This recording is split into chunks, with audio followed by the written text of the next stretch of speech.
Hi guys, ఈరోజు మన story princess Diana గురించి.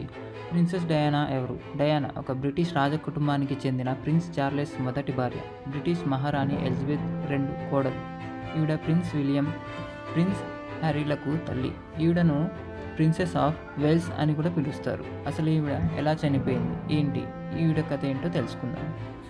డయానా బ్రిటిష్లోని స్పెన్సర్ కుటుంబానికి చెందిన ఎడ్వర్డ్ జాన్ స్పెన్సర్ మరియు ఫ్రాన్సిస్ రూత్ రోచెలాకి పుట్టిన 4వ సంతానం. స్పెన్సర్స్ కుటుంబానికి బ్రిటిష్ రాజకుటుంబానికి మధ్య సన్నిహిత సంబంధాలు ఉన్నాయి. డయానా నానమ్మ, అమ్మమ్మలు బ్రిటిష్ మహారాణి ఎలిజబెత్ I వద్ద సంచారకులుగా పనిచేశారు. డయానా 1961 ఆగస్టు 30న చాంద్రిఘంలో గల సెయింట్ మేరీ మెగ్దలెన్ చర్చ్లో బాప్తిజం తీసుకుంది. డయానాకు 2 అక్కలు, ఒక అన్నయ్య, ఒక తమ్ముడు.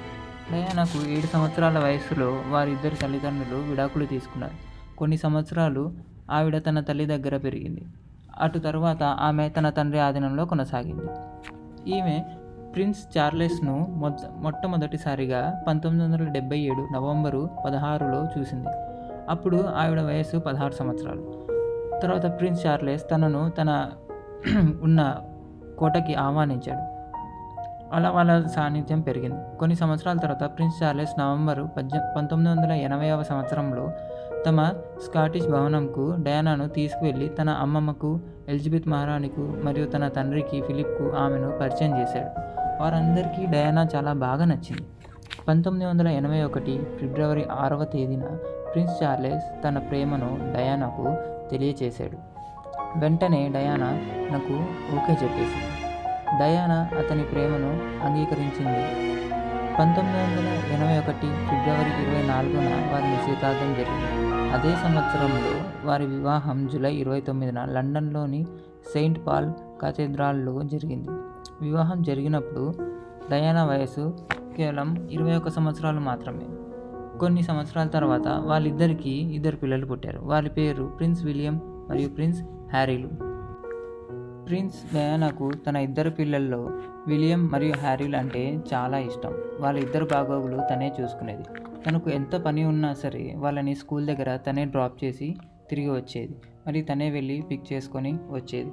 ఇలా సాగుతున్న వాళ్ళ సంసారంలో కొన్ని సంవత్సరాల తర్వాత వాళ్ళిద్దరి మధ్య ఏవో కొన్ని మనస్పర్ధాలు వచ్చాయి. ఈ తరుణంలో ప్రిన్స్ డయానా తను ఒక టీవీ ఇంటర్వ్యూలో తన భర్తకు వేరే తన అమ్మాయితో సంబంధం ఉందని బయట చెప్పింది. అలాగే తన భర్త కూడా ఇంకొక టీవీ ఇంటర్వ్యూలో అవును అని చెప్పేసి దాన్ని ఒప్పుకున్నాడు. కొన్ని రోజుల తర్వాత వీళ్ళిద్దరూ ఈ ప్రచారాన్ని బహిరంగంగానే తిట్టుకుంటూ మరియు టీవీ ఇంటర్వ్యూలో కొట్టుకుంటూ ఉండేవాళ్ళు.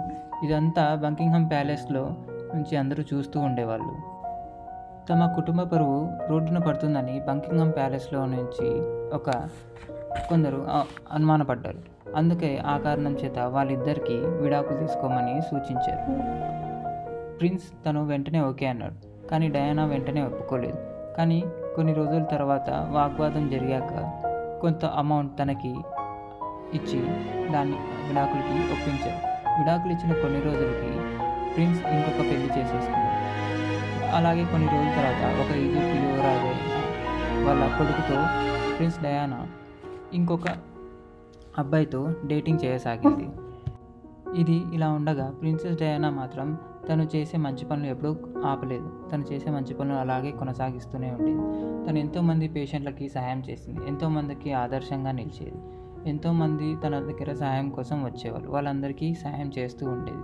అలాగే కొన్ని చోట్ల మందు పాత్రలకి విరుద్ధంగా కూడా పోరాడేది. తను ఇలా రాజకీయాల్లోకి రావాలనుకుంటుందేమో, అందుకే ఇలాంటివన్నీ చేస్తుంది అని కూడా అనుకునేవాళ్ళు చాలామంది. ప్రిన్సెస్ డయానా సడన్గా 1997 ఆగస్టు 31న ప్యారిస్లో ఒక కారు ప్రమాదంలో మరణించింది. ఈ మరణానికి కారణం ఎవరు అనేది ఎవరికీ అంత చిక్కడం లేదు. కానీ ఈ మరణానికి ముందు ఒక 10 నెలలకి ముందు ప్రిన్సెస్ డయానా ఒక లెటర్ రాసింది.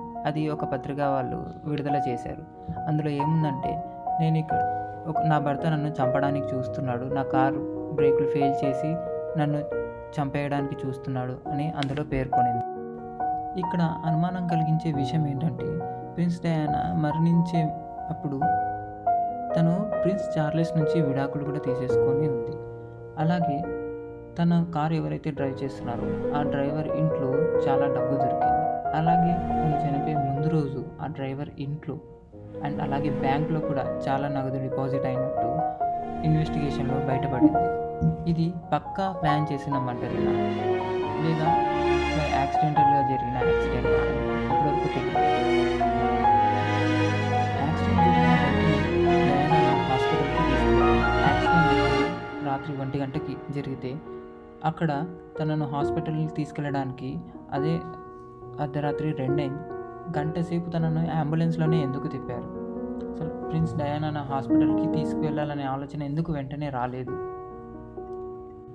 డాక్టర్లు కూడా అక్కడ జరిగిన యాక్సిడెంట్ తర్వాత తనని తీసుకెళ్ళిన హాస్పిటల్లో ఉన్న డాక్టర్స్ తనని చూసి షాక్ అయ్యారు.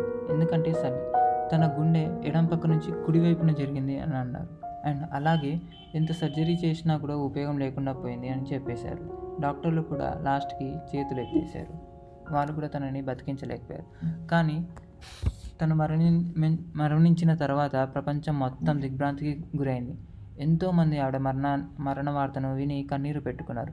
బ్రిటిష్ రాజకుటుంబ గౌరవ మర్యాదలతో 1997 సెప్టెంబర్ 6న ఆల్ట్రోఫ్లో డయానా పార్థివ శరీరాన్ని పాతిపెట్టారు.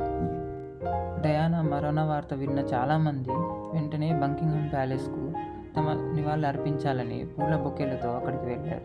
అక్కడ గేటు బయట సుమారు 5 అడుగుల ఎత్తున పూల బొకేలతో నిండిపోయింది. అంటే తను ఎన్ని మంచి పనులు చేసిందో తెలుసుకోండి.